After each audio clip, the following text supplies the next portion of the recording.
and press the bell icon on YouTube app to never miss another update. The disgusting trend started with Colin Kaepernick.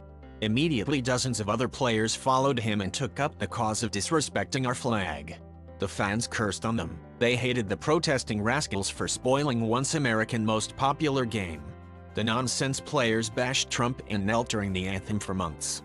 The people of America know well that the liberals have been trying to undermine this country's respected shared symbols for decades. They constantly parade anti-American propaganda on television, in music, and so on. They have understood that they can't destroy such a strong bonding of American patriots using force, but rather using cultural subversion. Their aim is to create a generation who are hopelessly brainwashed. The anthem protest in NFL is one of these outcomes that the liberals wanted to insert in the generation. But how much longer it will be continued? Many of the protesting players already got the karma for their disgusting behavior. Some players already declared to show solidarity with the people's sentiments. Recently, Seattle Seahawks defensive end Michael Bennett also has been seen to stand during the anthem. The NFL commissioner, the mostly controversial man, also said that he wants the players to stand. So, it is very clear, the players, as well as the protesting authority, have lost all other ways without showing due respect to our shared symbols.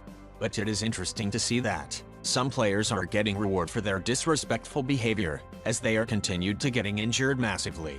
Lastly, one of the worst contenders just got some massive payback.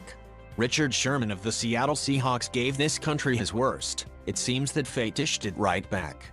Unfortunately for Sherman, but fortunately for the fans, he won't be playing in the NFL for much longer. ESPN reports that Sherman, who has never missed a game since entering the league in 2011, will miss the rest of the season and potentially even more, after suffering from a ruptured Achilles tendon in his game last night. He is suffering a ruptured Achilles tendon in Thursday night's 22-16 win over the Arizona Cardinals. Sherman says that he expects to undergo surgery after swelling in the Achilles goes down in the next few days. Head coach Pete Carroll said, "No coming back from that until you get surgery." He couldn't even walk. The coach continued, "He's been a bastion of consistency, competitiveness and toughness. We're going to miss the heck out of him." Sherman said that the defense was playing cover 2 and that he was going for an interception. Sherman said, "I thought I could get the ball. Once it popped, just unfortunate." The cornerback added, "I've put a lot of stress on it. Think it would have gone eventually." Sherman was on Seattle's injury report last week because of his Achilles. He was listed as in on all 3 days. Doug Baldwin and other Seahawks did express their sentiments on the Thursday games, saying it's too much to ask of players to play on only 4 days of rest. Doug Baldwin said, "Guys don't have time to recover. Hard to recover in 4 days. The liberal media already make a sense in the country that the NFL players are doing their kneeling to protest racial inequality and police brutality in the country. But it's not possible for the racist media to fool all the people.